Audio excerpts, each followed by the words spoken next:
Welcome guys today to a new video.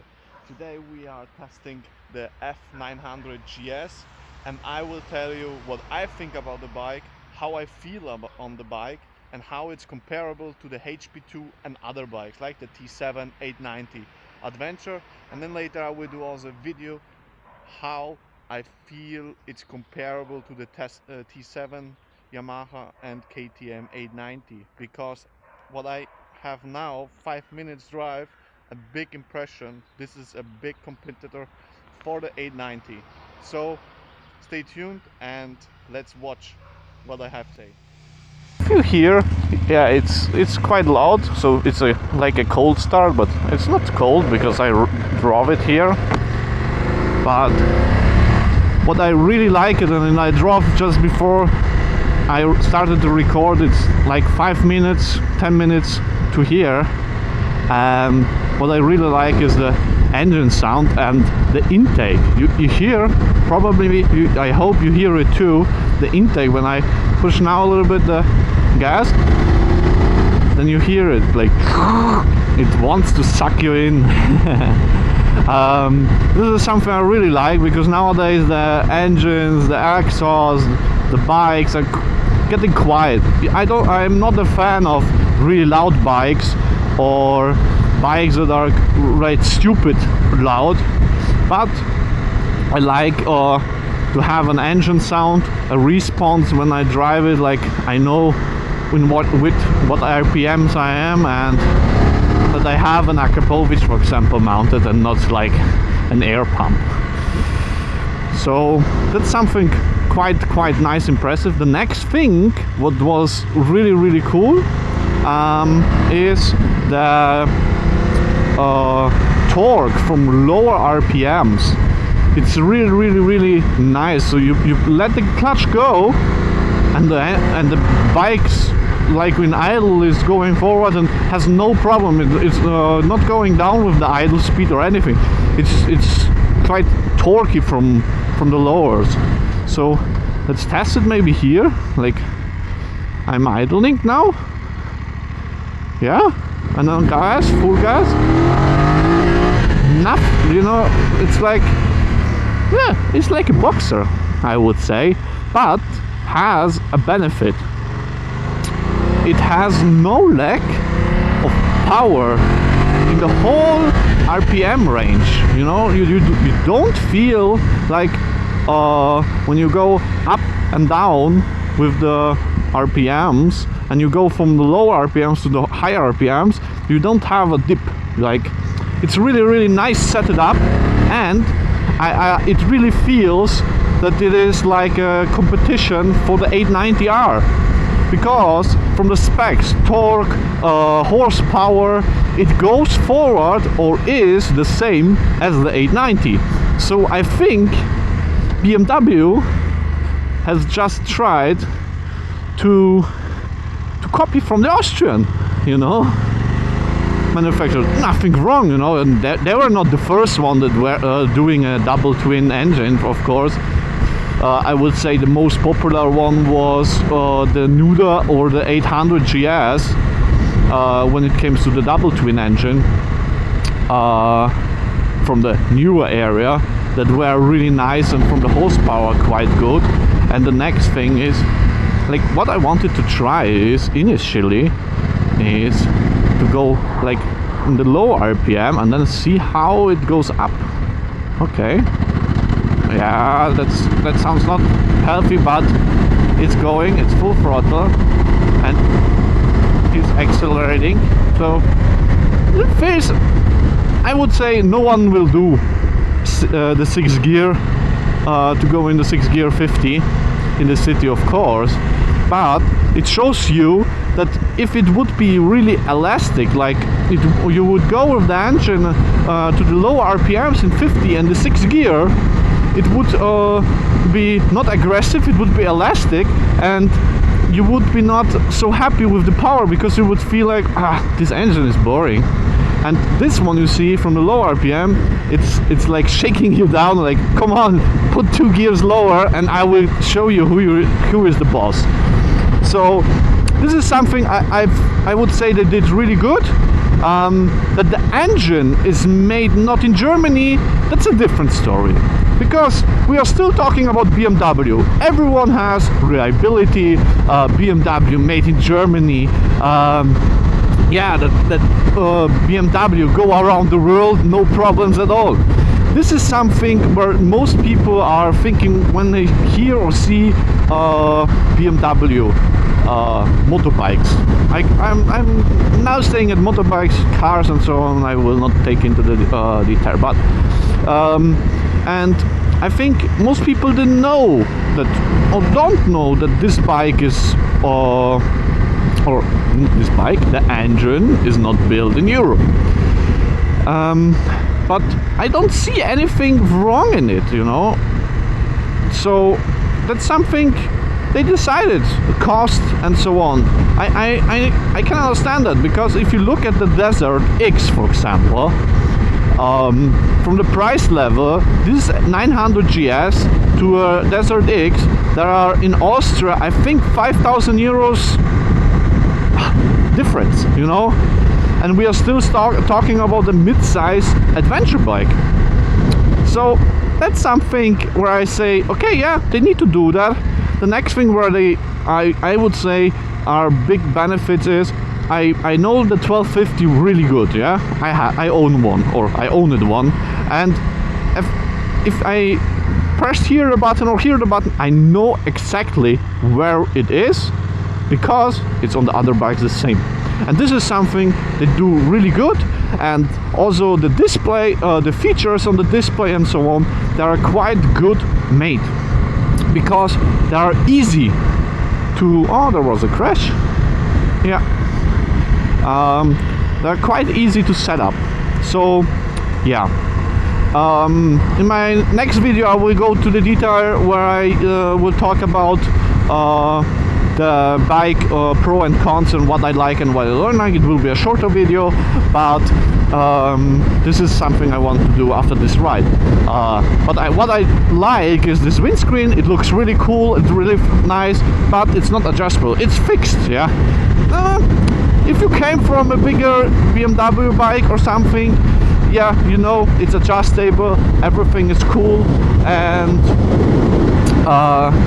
they are a little bit more rigid, because when you see here, this is everything plastic, yeah, and I have seen that they fail, okay, because this is the same also the GPS mount. So if you put on a bigger GPS, for example, or carpet, for example, a big tablet, this is not heavy, but it will, when you go off-road, it will shake. And now we are talking about off-road. Let's talk about this suspension.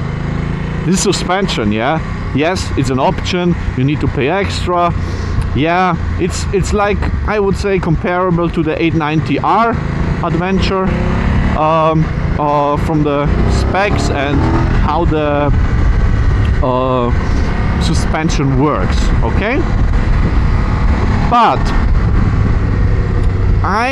for my preference, it's a little bit too soft. Okay, yeah, I could here squeeze and squeeze here, yes, but I think a little bit harder springs would help me. Yeah, okay, I'm a heavy guy, I'm 95 kilograms, maybe now 100 something with everything on.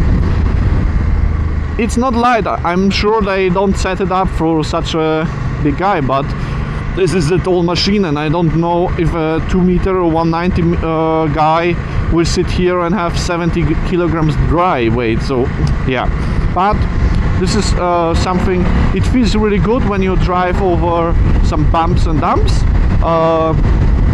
The response quite nice. What they did is you have here compression and here rebound, so they are not having in one fork both, they just separated it. They same did it on the HP2 Enduro. On the HP2 Enduro, I can say to you, the forks are the most rubbish one that I have owned or seen.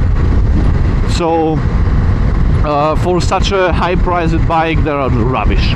On this one they felt good, and the response on the internet, you see, also they are quite good. But for my preference, and they are a little bit too soft, but I ride also a little bit different off-road, so this is also my preference. Everyone need to find his setup, but I would say no one will buy a bike and say, yeah, this is the best setup.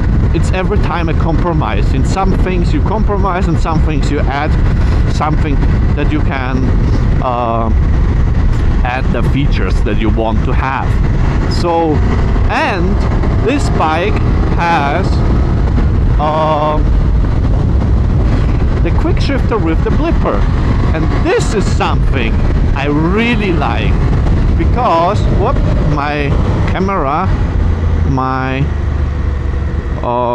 360 camera is a little bit loose, so let's stop here, because it's not so, it's not low price it, don't want to lose it.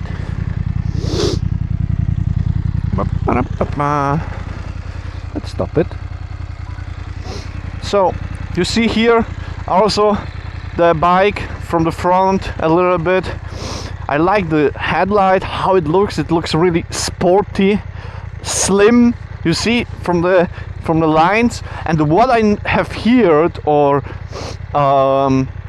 what I have, let's say, spoken with some BMW guys in Munich, this bike was designed by the person that has designed also the HP2 Enduro. So here's, I can say, many people that have a HP2 or have seen one, they see a little bit here the touches that he has given to the bike. And I really like the bike. I can say I was not so a fan of it, because I said, it's a 850, just a facelift, and that's it. I can say yes, the frame and so on, they have done a little bit of a copy paste from the 850, but they have done some features that are really cool, and they will really help, I think, to sell it, because many people that have bought, for example, a T7 or something else, because BMW was not providing them that what they wanted, and now BMW is providing them. So that's it. If you have a different bike, this is the bike to buy now when you're a BMW guy. So yeah, that's quite nice. And from the back you see this slim bike. I really like it. Yeah. Yes, I'm a BMW guy, I can't help myself, but I'm really impressed what they put on. The thing with the gas tank, yes, it's a low light, or a light bike, but it's so that when I put on the gas tank with a lower capacity, yes, the bike will be lower weight, but is this the way to go? I don't think so. And there is for sure some pieces to remove to keep the weight a little bit lower, but yeah, let's have it.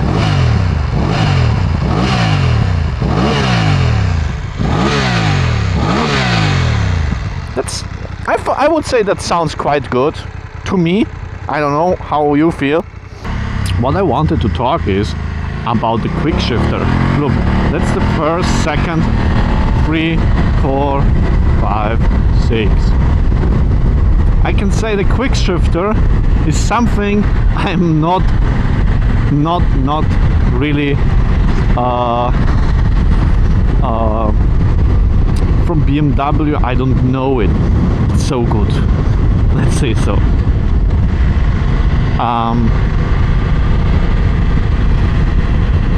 Let's say I don't know it better from BMW. The 4-cylinder Quickshifter or blipper is also quite good, but this one I really like it.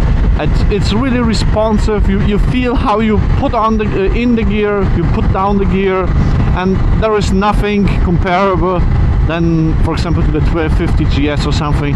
Everyone is complaining about the blipper, but I can say it's a transmission and cardan problem. It's just the whole concept is not built for that. So on the 1300 GS it's better, but on this one I'm quite impressed how really from the engine perspective I'm really impressed. Really good build. I would not change anything from the engine.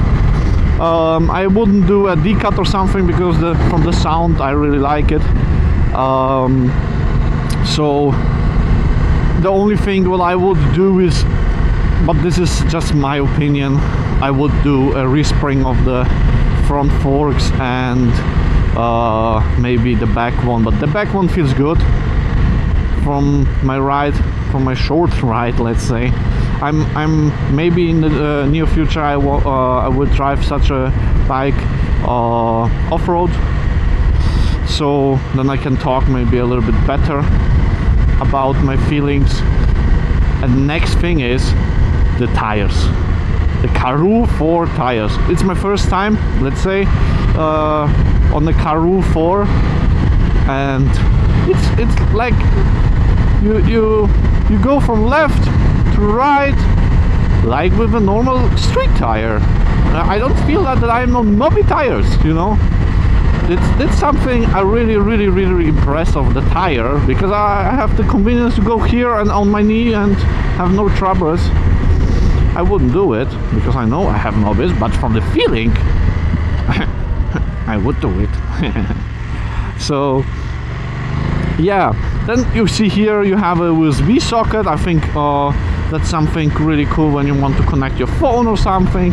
So they have thought about what to do with the bike. About the color, what I have here, I was not a fan on the picture.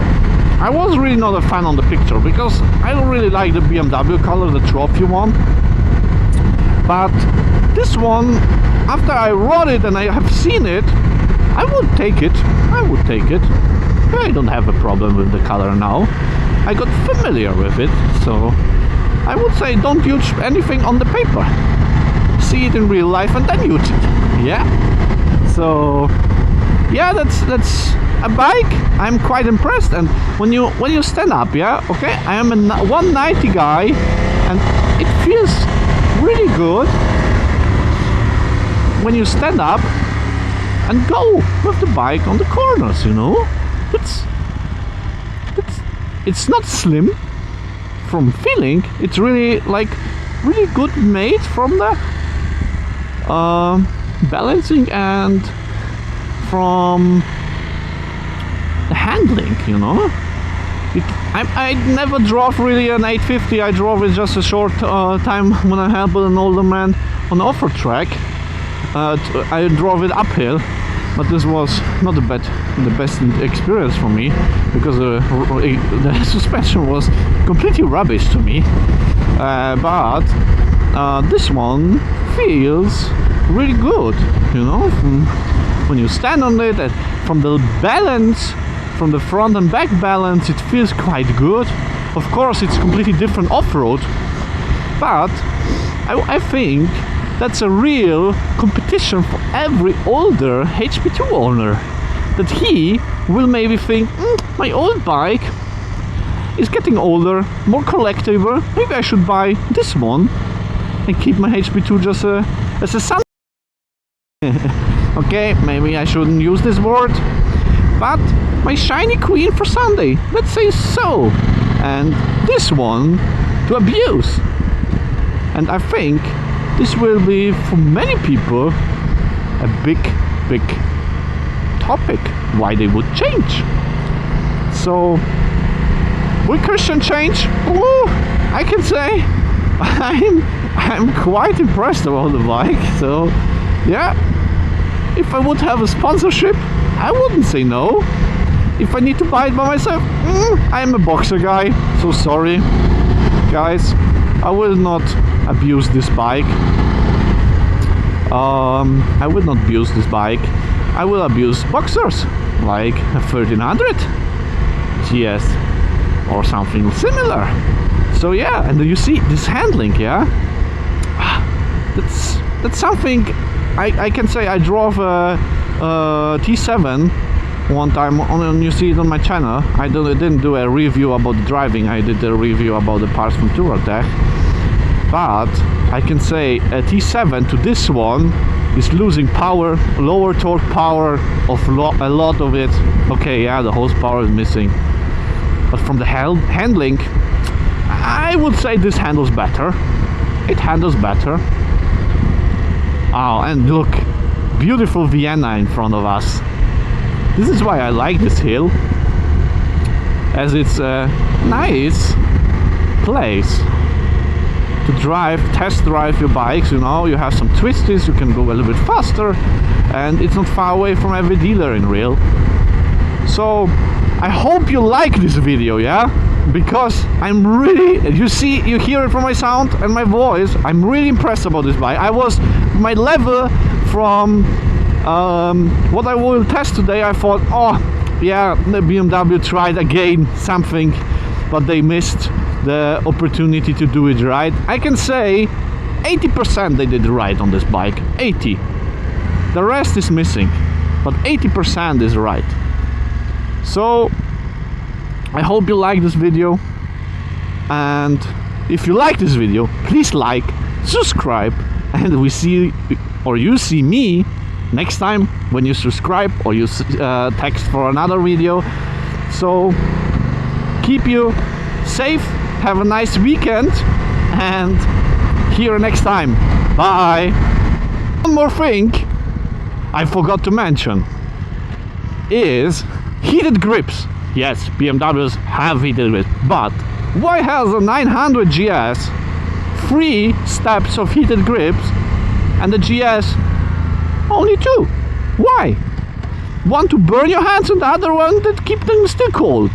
There's something I don't understand. This one has 3 and it works really good. In 2, for example, today it's hotter, or let's say warmer than I would need, but on 1 it's a little bit too cold because it's only 10 degrees. So yeah, that was my last thing what I wanted to say. So bye.